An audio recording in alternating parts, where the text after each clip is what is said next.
여러분 안녕하십니까? 돈이 되는 이슈, 돈 버는 정보와 함께하는 경제 인사이트 정철진입니다.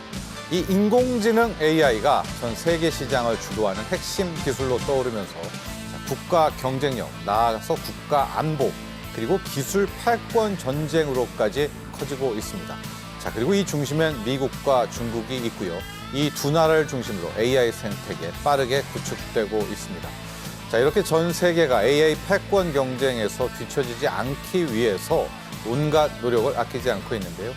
자, 우리 경제 인사이트는요, 이 AI 인공지능 시대를 맞아서 미래 산업을 이끌 인공지능 기술, 그리고 연관된 다양한 분야의 신기술들을 기획 특집으로 소개하려고 합니다. 미래를 여는 열쇠, AI 넥서스 시리즈를 이름으로 저희가 붙였는데요. 자, 오늘 AI 넥서스 시리즈의 그 첫 번째 시간, AI 기술의 발전과 미래를 살펴보는 시간으로 여러분과 함께할 예정입니다.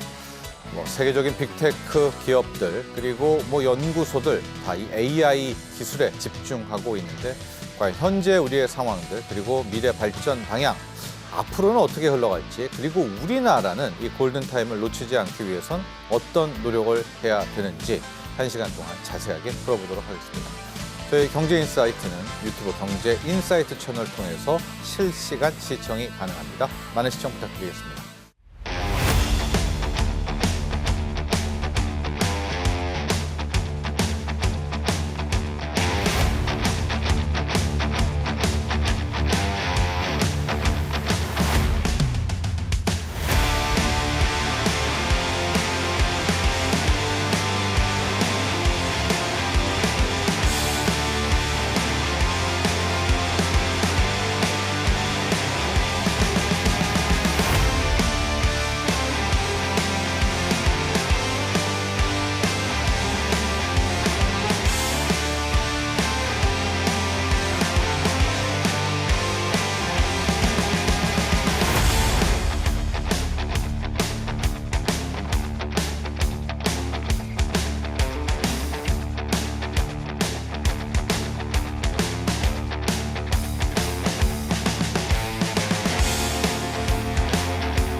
네, 여러분, 현재 전 세계 AI 시장 그야말로 폭발적으로 성장하고 있습니다. 이렇게 되니까 당연히 빅테크 기업들 천문학적인 투자를 감행하고 있고요. 서로 간의 주도권 싸움도 아주 치열합니다. 자, 이제 AI는 더 이상 추상적인 단어가 아닙니다. 우리의 생활 속으로 들어와 있는데, 자, AI와 연결된 기술들, 앞으로 우리의 미래를 그야말로 확 전면적으로 다 바꾸게 될 그럴 모습 가능성 높습니다. 자, 이렇게 인공지능 AI 대전환 시대를 맞이해서 우리는 어떤 준비를 해야 될까요? 과연 연관된 산업들에서는 어떤 흐름으로 이야기가 커지게 될까요? 자, 오늘 이경전 경희대학교 빅데이터 응용학과 교수, 조현승 산업연구원 산업전환 전략사업단 연구원 두 분의 전문가와 함께 자세하게 파헤쳐 보겠습니다. 자, 안녕하십니까? 네, 안녕하십니까? 본격적으로 이야기를 이제 시작하기에 앞서 AI 시장을 좀 분석해 봐야 되겠습니다. 조현승 박사님, 저희가 AI 넥서스 시리즈를 좀 하는 것이 로봇도요. 그 두뇌는 AI잖아요. 네, 우리가 그렇죠. 미래 모빌리티, 하늘을 나는 차, 그것도 이제 AI가 들어가야 움직이고 합니다. 네. 요즘에 신약 개발도 AI가 있으면은 우리가 매일 실험실에서 하는 것보다 훨씬 더 시뮬레이션도 빨리 하고 있고요. 그렇죠. 그래서 그 시작을 AI라고 잡고 저희가 첫 번째 시리즈의 1화를 이제 AI 본연으로 한번 들어가 보는데, 현재 시장 규모 좀 이게 이야기하자면 진짜 네. 천문학적으로 커지겠지만 네. 어느 정도 현황인지 좀 궁금하고, 어느 정도의 기술력일까? 좀 이게 설명이 될까요?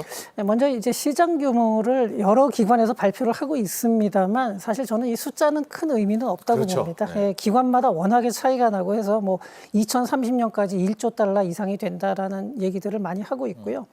또 기관 유명한 기관들 가트너나 리서치 전문 기관인 마켓앤마켓 이런 데서 나오는 거 보면은 2030년까지 저건 굉장히 빠른 속도로 성장한다. 요 정도만 말씀을 드리고요. 네, 네. 연평균 한 20에서 30% 이상 이런 정도로만 이해하시면 되고요. 네. 저 숫자에다가는 너무 큰 의미를 두지 않으셨으면 맞습니다. 좋겠습니다. 네. 근데 다만 우리나라 이제 무역협회에서 얼마 전에 나온 보고서를 보면은 국내 AI 시장의 규모가 2030년에 153달러에 이를 것으로 전망이 되지만 같은 기간 동안 글로벌 AI 시장은 그보다 54배가 더 크다.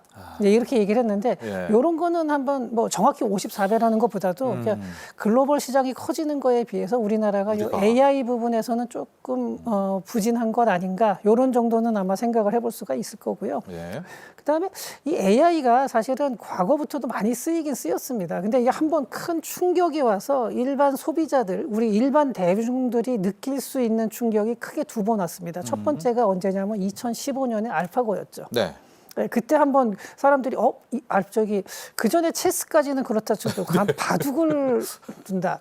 이거 굉장히 놀랐었는데 네. 그럼에도 불구하고 그냥 잠잠해졌죠. 그 다음에 막당히 또 활용도가 높지가 않았는데 이게 이제 한 재작년쯤부터 해가지고 그 생성형 AI가 확산이 되면서 챗GPT. 그렇죠. 네. 이게 이제 일반 사람 대중들이 와 이런 게 다 되네. 글자를 갖다가 내가 말하는 게 대화가 되네. 그러니까 물론 그 전에도 챗봇도 있었고 뭐 사실은 집에서 쓰는 로봇 청소기도 다 AI죠. 근데 그런 것들이 있었지만 이제는 조금 더 이렇게 실생활에서 피부로 와닿는 충격이 한번 온 거죠.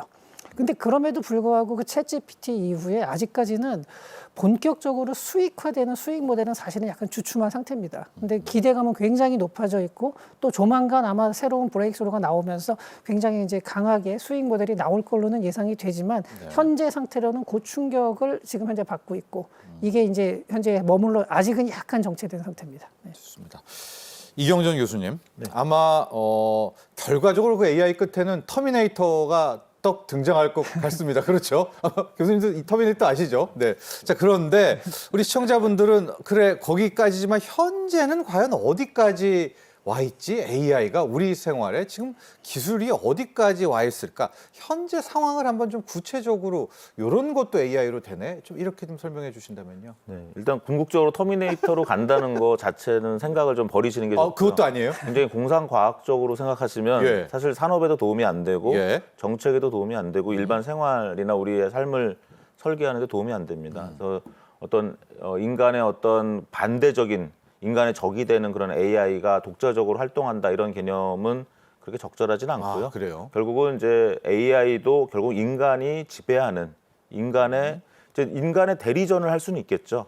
그래서 이제 가장 현실적으로 만약 터미네이터와 가장 유사한 지금 어두운 점을 본다면 각국이 이제 AI를 가지고 국방에 네. 신경 쓸 수도 있고요. 지금 한국도 이제는 이런 GPR이라고 하죠. 제너럴 퍼포스 로봇, 이제 범용 지능 로봇 또는 그걸 이제 쉽게 휴머노이드라고 하는데 오히려 저는 휴머노이드란 말도 적절하지 않다고 생각합니다. 그래요? 네. 그래서 범용적으로 사용할 수 있는 지능 로봇이 많이 개발되면서 그것이 이제 산업 현장에 사용되다가 유사시에는 전쟁에 투입돼야 되는 이제 이런 시대가 뭐 벌써 몇 년 내에 전개되고 있고 아시다시피 러시아와 우크라이나 전쟁에서 북한 병사들이 이런 드론한테 속수무책으로 당하는 걸 보면 이제 터미네이터를 상상하기보다는 이제 각국이 어떤 AI 로봇으로 이제 어떤 전쟁에 대비해야 되는 건데 이거는 이제부터 정말 시작이다. 그다음 AGI라는 표현은 괜찮나요?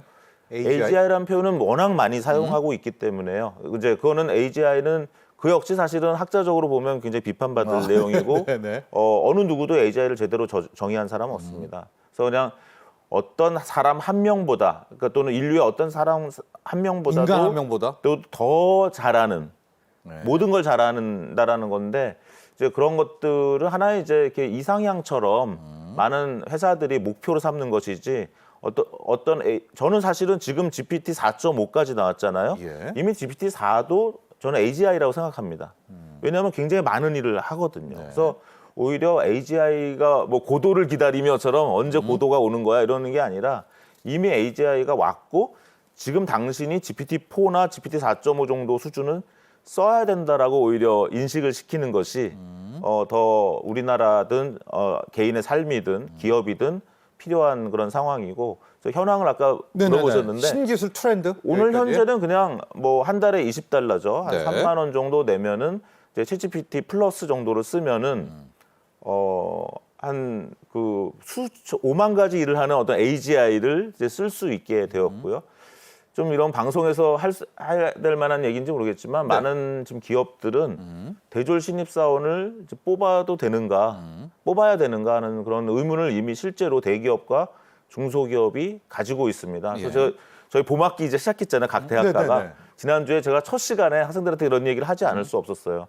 지금 한번 알아봐라. 내 말이 거짓말인지. 네. 많은 대기업이나 중소기업에서 대졸 신입사원을 뽑겠다고 하는지 한번 물어봐라. 사장님이나 직원들이나. 대부분 현재 챗GPT가 대졸 신입사원 수준에 이르렀기 때문에 이제 대졸 신입사원을 뽑아야 될 이유가 별로 없다. 네. 왜냐하면 챗GPT도 어차피 우리 회사에 대해서 모르고 대졸 신입사원도 우리 회사에서 모른다는 거죠. 네. 하지만 아직은 희망과 기회가 있는 것이 그러한 AI를 잘 활용하는 사람은 얼마든지 뽑을 생각이 있다.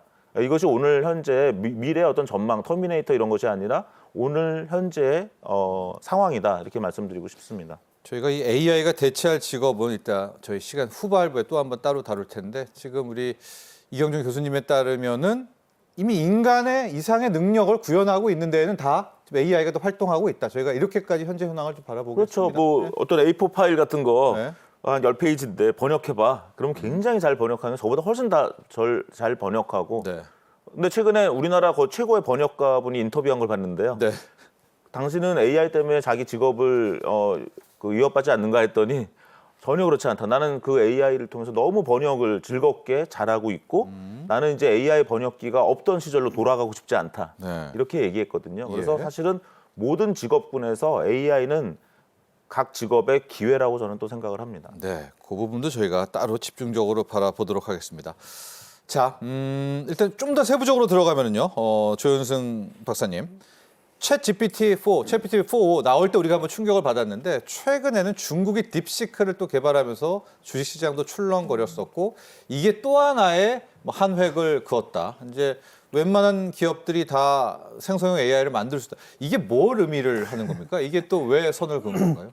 네, 일단은 이제 딥시크가 굉장히 큰 충격을 준 거는 맞습니다. 근데 가장 큰 부분은 이게 기존에 있던 그 오픈 AI의 모델을 뛰어넘는 성능이라는 게 아니라 비용 효율성이 굉장히 크다는 거예요. 그러니까 그 전까지는 엄청나게 높은 비용이 들어갔었는데 이번에 딥시크에서 나온 거 보니까 그 비용 개발 비용과 운영 비용을 굉장히 낮췄죠. 그래가지고 이제 그 부분에서 충격을 받았는데 거기에 대해서 또 뒷얘기들은 많이 있습니다. 네. 실제로는 비용이 상당히 축소 보도된 거다. 또 자기네들은 저사양 AI 반도체를 썼다 그러지만 실제로 그 모 회사가 이미 엔비디아의 H백 같은 이 상당히 그 고사양 이미 AI 사전에 반도체를 학습했더라. 많이 네. 가지고 있었다. 또 이런 얘기도 있고 뭐 굉장히 그런 이제 비판들은 있음에도 불구하고 대부분의 전문가들이 동의하는 거는 확실히 과거의 모델에 비해서 상당히 저렴한 비용으로, 낮은 비용으로 이제 비슷한 성능을 내는 인공지능 모델을 만들어냈다. 이렇게 평가를 하고 있죠. 네. 근데 이게 이제 그러다 보니까 뭐 엔비디아 주가도 출렁을 하고 그랬는데 저는 사실 이것이 약간 더 희망적인 걸로 생각을 합니다. 장기적으로 보면 왜냐하면 더 효율적인 제품이 나온 거거든요. 더 효율적인 모델이 나온 거고 그렇다 그러면 AI의 활용도는 그러니까 범위가 더 넓어질 수밖에 없는 거죠. 과거에 컴퓨터가 처음 나왔을 때 엄청나게 비싼 컴퓨터가 나왔었지만 이게 PC가 보급되는 거, 그러니까 스마트폰이 보급되는 과정하고 좀 비슷하게 봅니다. 처음에는 굉장히 비싼 거고 아주 특수한 몇 사람만 쓸 수 있는 거였지만 나중에 전체적으로 쫙 보급이 됐죠. 그렇다고 해서 그런 PC에 들어가는 다양한 애플리케이션이라든지 아니면 PC 제조업 자체가 그걸로 인해서 줄어드냐 하면 절대로 그렇지 않거든요. 네. 더 많은 사람들이 사용하게 되고 더 많은 분야에 활용이 되죠. 정말로 처음에 컴퓨터라는 게 나왔을 때는 군사 목적으로 계산용으로 나왔었거든요. 네. 하지만 지금은 별별 용도로 쓰고 영화를 볼 때도 쓸 수 있고 음악을 들을 때도 쓸 수 있고 용도가 다양해지는데 이제는 AI가 이렇게 되면은 정말로 모든 거에 하다못해 냉장고에 있는 냉장고의 온도 조절까지도 다 해줄 수 있을 것 같거든요. 네. 그것뿐만이 아니라 굉장히 다양한 데 쓰일 수 있고요.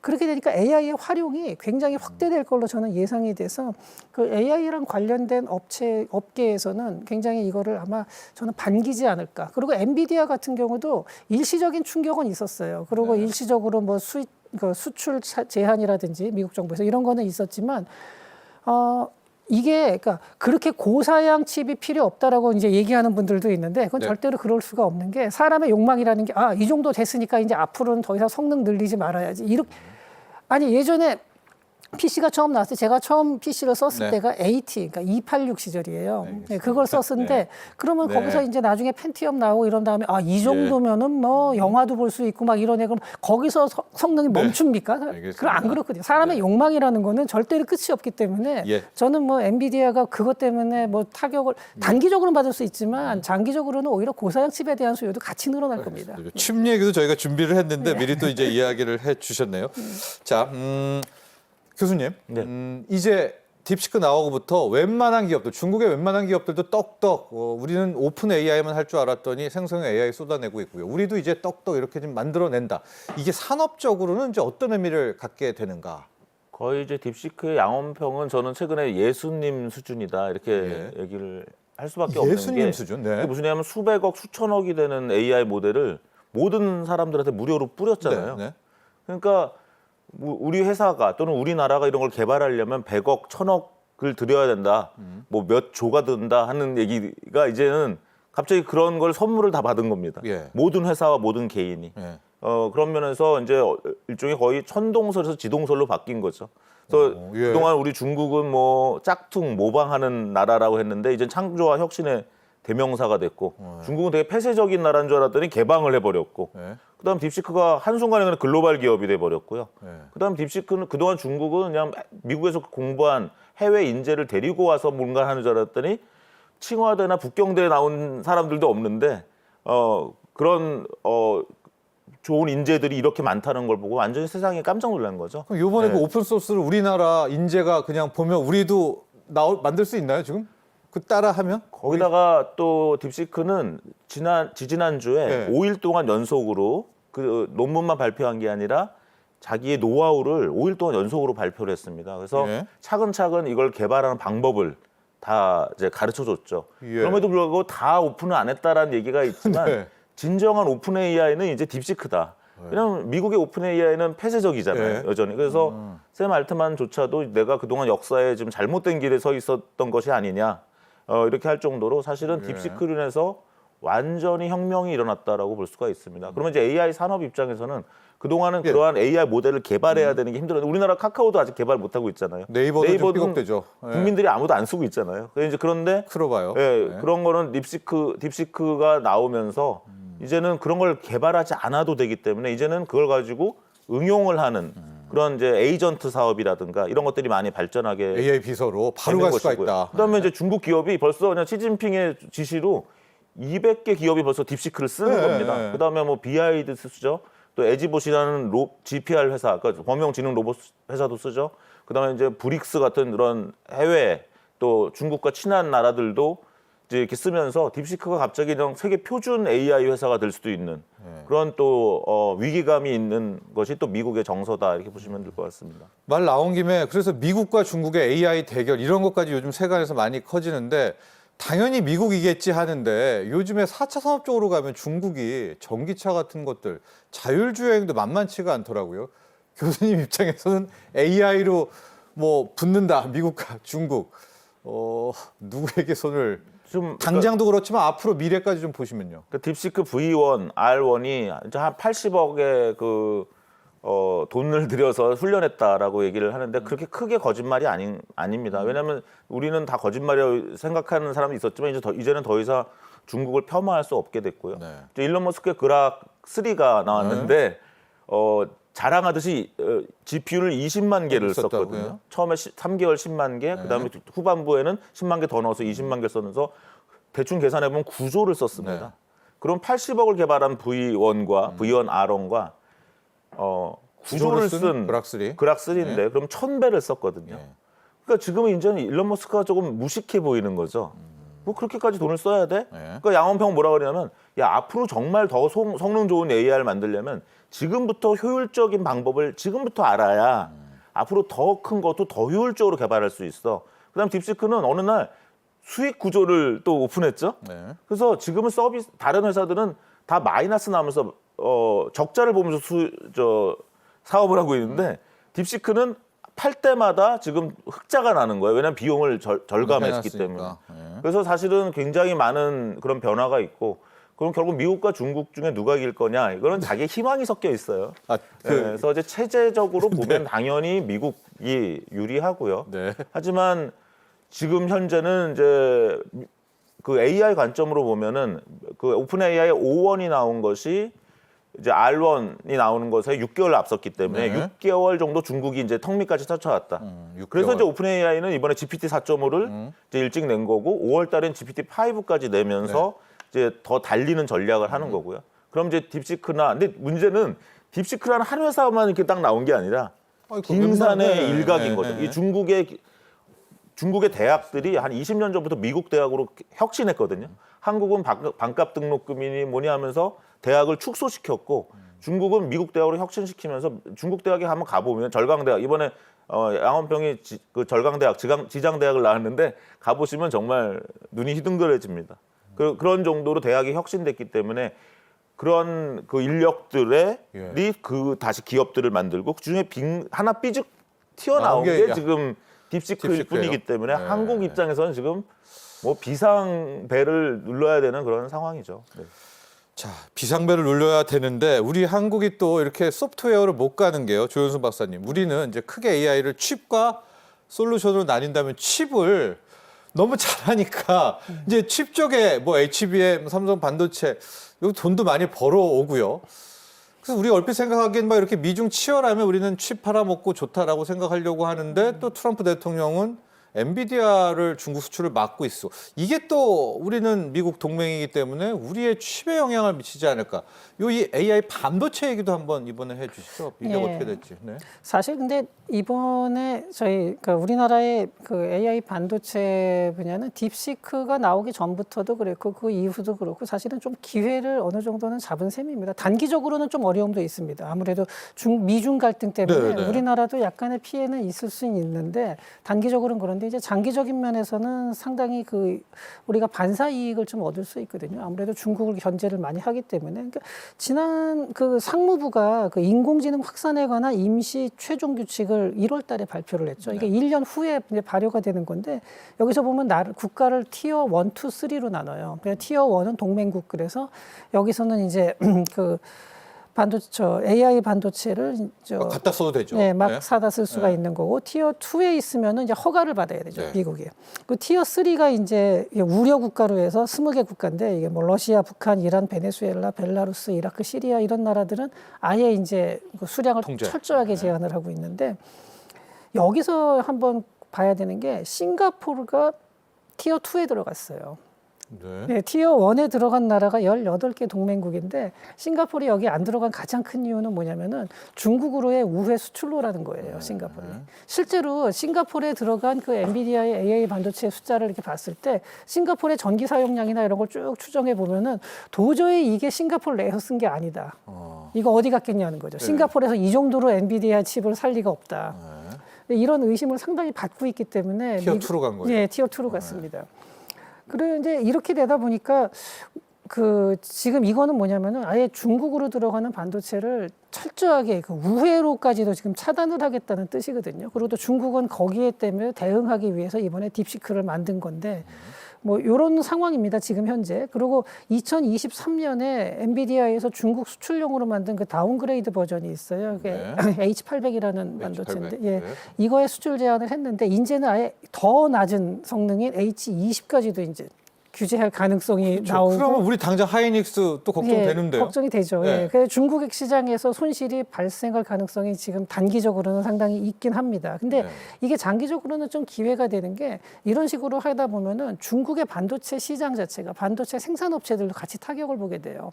그리고 이걸 바탕으로 생산을 해야 되는 중국의 여러 가지 이제 그 다른 다른 반도체 회사들도 굉장히 이제 타격을 보게 되고 또 미국이라는 큰 시장을 중국이 확실히 놓치고 그 전까지는 사실은 미국이 규제를 한다 그래도 멕시코나 캐나다를 통해서 많이 수출을 했고 또 자기네들이 필요한 거는 싱가포르를 통해서 받아왔고 지금 AI 같은 경우는 저 딥시크를 보면은 뭐 아주 그렇게 고사양은 필요 없다 그러는데 근데 그렇다고 해서 중국의 이 IT 관련된 쪽에서 전부 다 고사양이 다 필요 없냐 하면 그건 아니거든요. 네. 예, 그렇기 때문에 이런 면에서는 우리나라한테는 이제 좀 장기적으로 우리랑 자칫하면은 HBM 쪽에서 우리나라를 추월할 수 있는 그렇죠. 지금 거의 뭐 우린 쫓아와 칩밖에 있었죠. 없는데. 예, 예. 거의 쫓아와 있었는데 이제 그걸 갖다가 확실하게 누르는 효과가 있기 때문에 그런 면에서는 우리나라한테 좀 기회가 됩니다. 그리고 또 이제 딥시크가 만약에 아까 교수님께서 말씀하신 대로 다른 나라에서도 이걸 보고서 이제 이와 비슷한 식으로 좀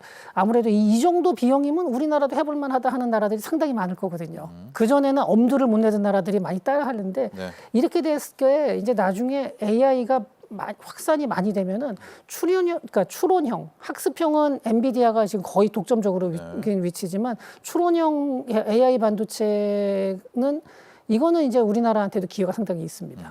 근데 여기서 이 수요가 굉장히 확산이 될 가능성이 있죠. 이번 딥시크 덕분에 AI가 활용도가 높아진다. 그러면 AI 관련된 AI 반도체 시장도 굉장히 커지는 거고. 온디바이스 AI로 또 넘어올 테니까요. 예, 이렇게 네. 되면 추론용 반도체에서는 우리나라가 시장 점유율이 상당히 넓힐 여지가 있는 거죠. 이제 그렇게 되니까 이거는 뭐 삼성이나 SK 하이닉스에게도 좀 기회가 될 가능성이 있습니다. 자, 이경정 교수님 앞서 잠깐 중국 양원평 이야기를 해주셨는데 우리도 이제 어떻게든 AI에 대한 투자도 하고 정부 차원에서도 해야 될 거 아니겠습니까? 중국을 이런 점은 좀 배워야 될 것 같은 게요. 거의 중국이 쏟아붓는 거 아닙니까? 그러니까 이 정도 성과가 나왔다 이럴 수도 있을 것 같은데 어느 정도 중국 정부와 중국 공산당이 진심인지 한번 볼까요?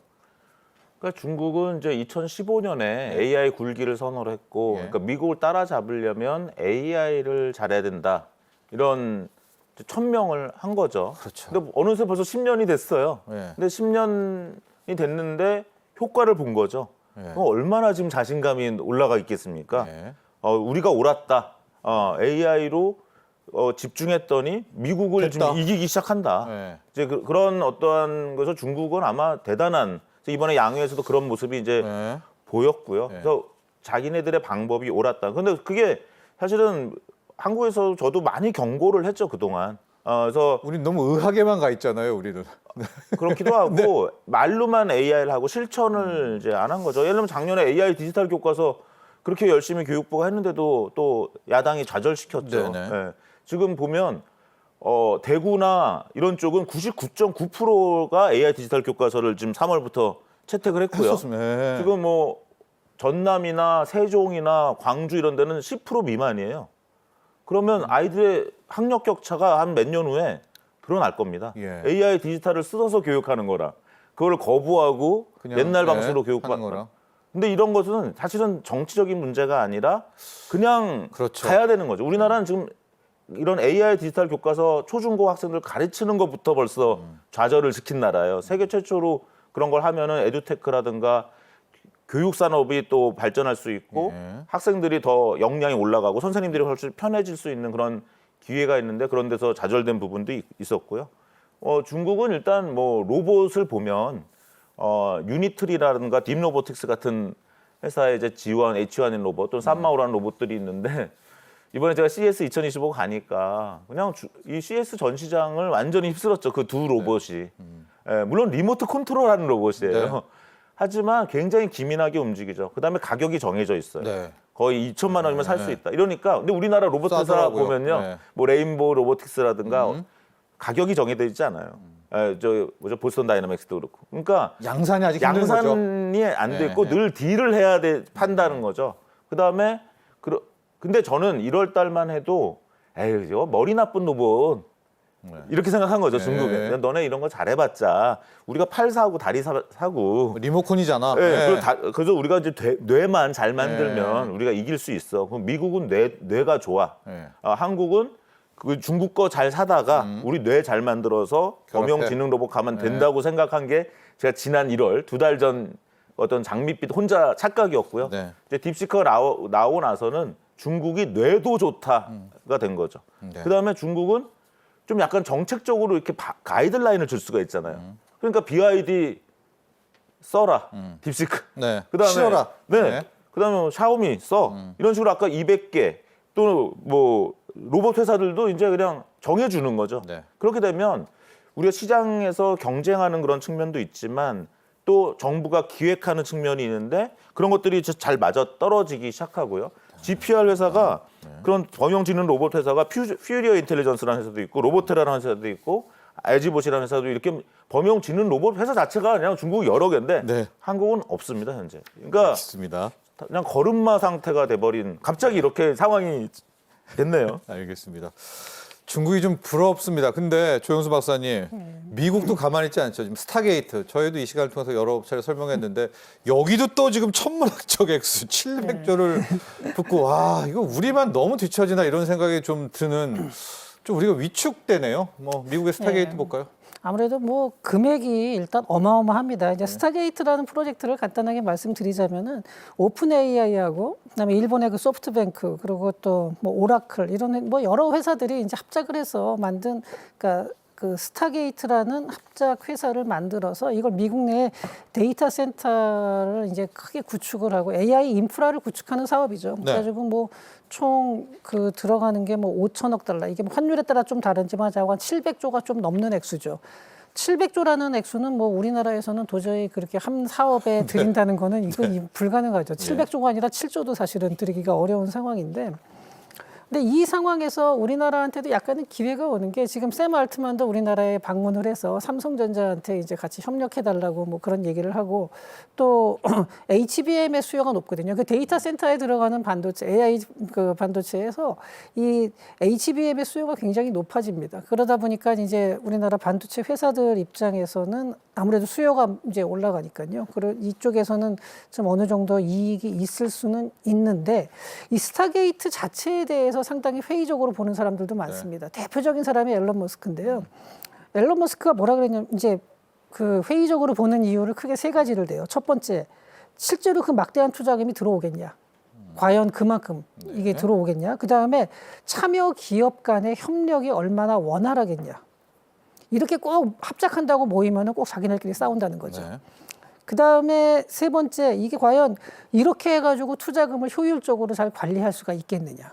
그러면서 굉장히 회의적으로 또 얘기를 했어요. 근데 이건 좀 더 지켜봐야겠는데 어쨌든 이 스타게이트 같은 프로젝트가 또 근데 하필이면 이게 시작하자마자 한다 그랬더니 그 딥시크가 나와가지고 약간 맥빠지긴 네네. 하는데 예. 스타게이트도 그러면서 사업의 방향이 약간 바뀌고 그 투자금이 조정될 가능성도 있습니다. 네. 그래서 저는 이 스타게이트라는 게 실제로 지금 얘기한 거 그거 이 합작 회사가 처음에 얘기한 액수하고 그 계획을 그대로 유지할 가능성보다는 이 딥시크의 충격을 받아들여서 이거를 어떤 진화한다. 식으로 네. 바꿔서 하느냐. 그리고 또 실제로 세계적으로 이렇게 역량 있는 회사들이 다 같이 일단 모여서 자기네들끼리 뭔가 일을 도모한다고 얘기했다는 것 자체만 해도 굉장히 큰 사업이고 반드시 우리나라도 여기에 끼어들 걸로 저는 생각이 됩니다. 네. 그래서 뭐 거기서 좀 기회를 많이 얻었으면 좋겠습니다. 자, 앞서 보듯이 뭐 전 세계, 미국, 중국은 천문학적 액수를 쏟아붓고 있고요. 이뿐만이 아닙니다. 알게 모르게 영국, 프랑스, 유럽도 진심이고 중동도 대대적인 투자를 하고 있습니다. 우리는 어떻게 해야 될까요? 우리는 지금 뭘 하고 있을까요? 자, 영상 보시고 난 뒤에는 우리 한국의 AI 산업의 현황 보도록 하고 AI 비서 그리고 AI가 대체될 직업, AI 미래 세상까지도 함께 여러분과 이야기 나눠보겠습니다. 영상 먼저 보시죠.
교수님, 이제 우리나라 차례입니다. 여러 가지 통계가 있습니다. 우리 한국의 AI는 몇인가?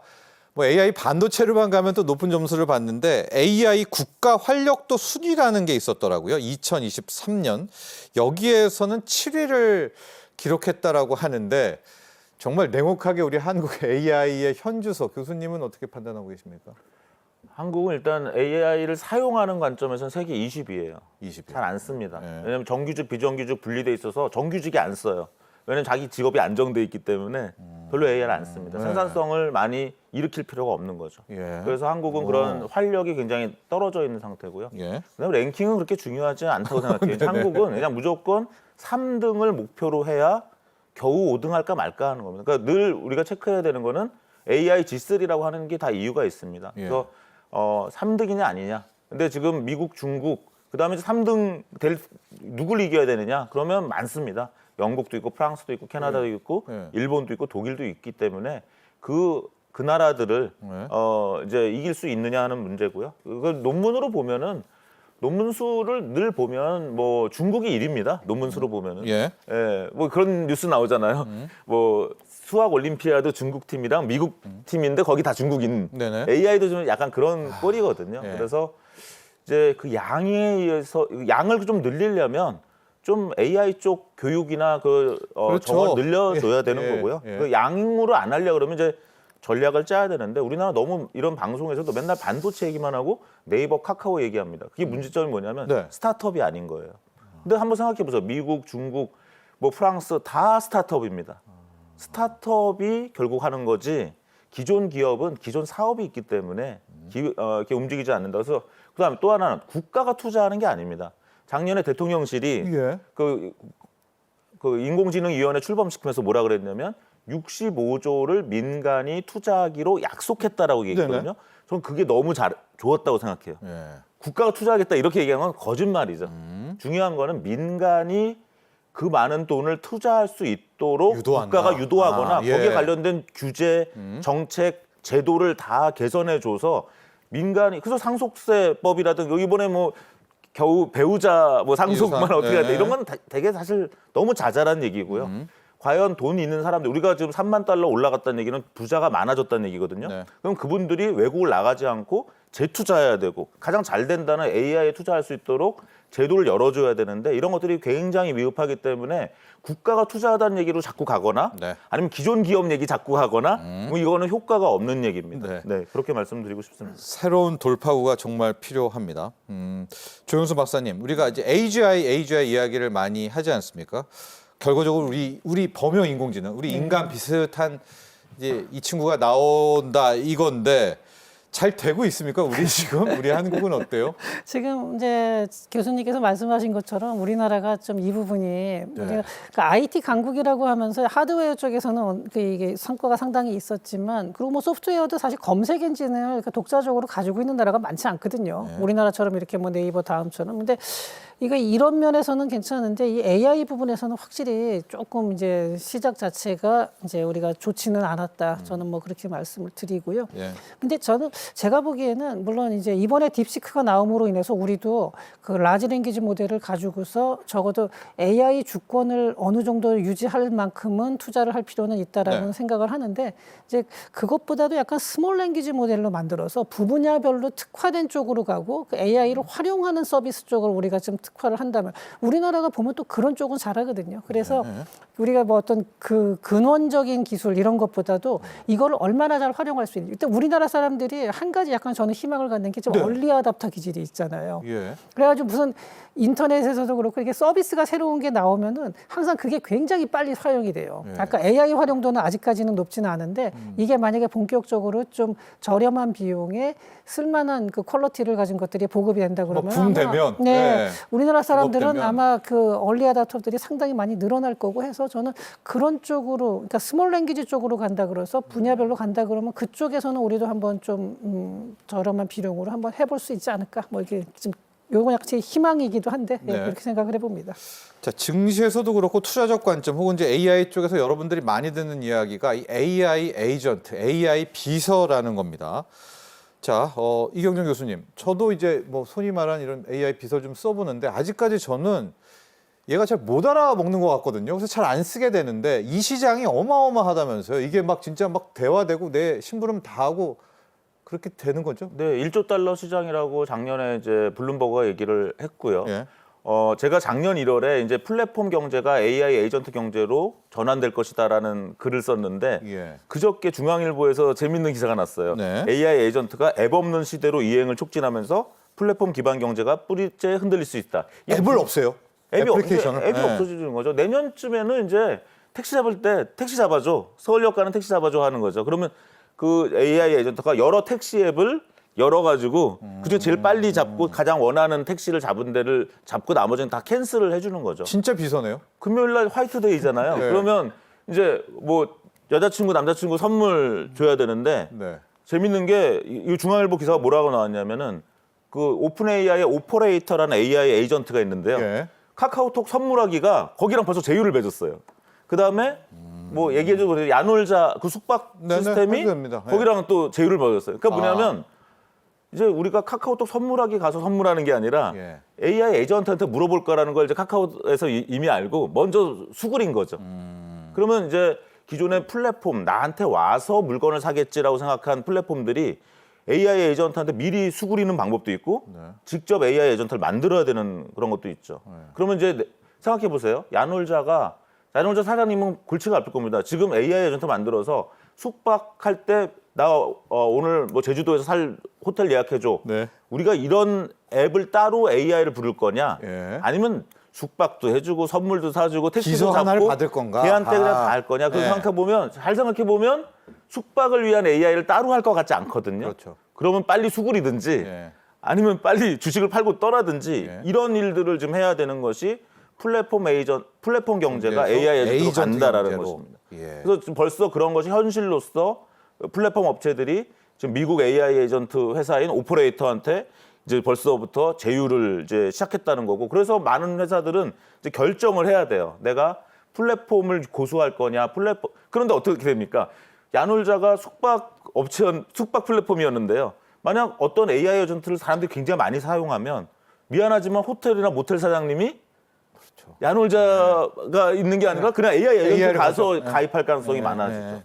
이러면 완전히 변화가 이제 일어난다는 것입니다. 이런 것들이 이거 역시 오늘 현재 이미 시작됐다. 이제 그렇게 말씀드릴 수가 있겠습니다. 조윤승 박사님, 이렇게 되면 네. 직업은 어떻게 됩니까? 가령 비서 한 명이 딱 있어요. 네. 내 연말정산 해줘. 그러면 뭐 회계사도 필요 없고 세무사도 필요 없고요. 네. 번역해줘 하면 그 AI가 번역하면 번역가 뭐 다 통역사 다 필요 없지 않습니까? 네, 그 사실은 이제 기술이 발전하면서 직업이 없어질 거라는 그 불안감은 산업혁명 때부터도 계속 있었죠. 이제 산업혁명 초창기에 러다이트 운동이라 그래가지고 막 기계 때려부시는 것, 때려붓죠. 그런 네. 것도 있었고요. 그다음에 이 4차 산업혁명이 진행되면서 프레이 앤 오스번이라는 이 두 분의 교수님이 2013년에 뭐 20년 내에 미국 고용의 47%가 없어질 거다라고 직업이 소멸된다라는 걸 하면서 이때 굉장히 한동안 아주 정말 이분들이 굉장히 유명하게 전 세계를 돌아다니고 우리나라도 왔었죠. 자, 2013년에 10년에서 20년 내에 미국 고용의 47%가 사라진다 그랬는데 사라졌나요? 제 생각에는 앞으로 10년 후에도 안 사라질 겁니다. 47%는.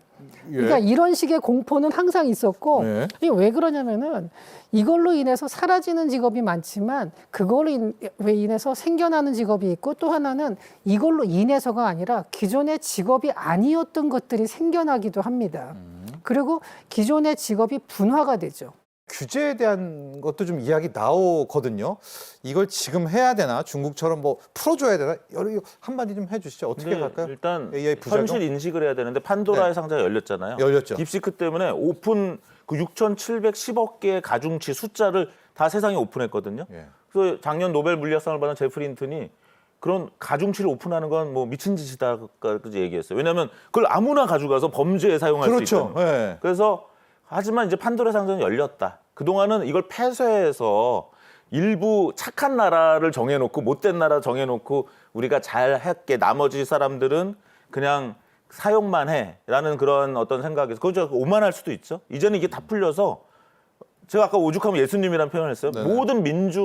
모든 사람이 다 갖게 된 거예요. 네. 그래서 AI의 민주화가 된 거죠. AI 민주화. AI 네. 민주화라는 개념이 있는데 그런 것이 개발의 민주화, 사용의 민주화, 뭐 거버넌스의 민주화 이런 표현들이 있는데 이제 AI 민주화가 진짜 실현되고 있고 그래서 AGI보다는 오히려 이제 모든 사람들이 각자의 AI를 갖게 되는 시대가 되고 그러면 우리 컴퓨터에 내 AI를 깔고 내 스마트폰에 내 AI를 깔고 그럼 온디바이스 AI, 엣지 AI 그러면서 또 한국이 굉장히 아까 조 박사님 말씀하신 것처럼 작은 AI들을 잘하고 잘 응용하는 그런 나라가 될 수도 있다고 생각을 하고 있습니다.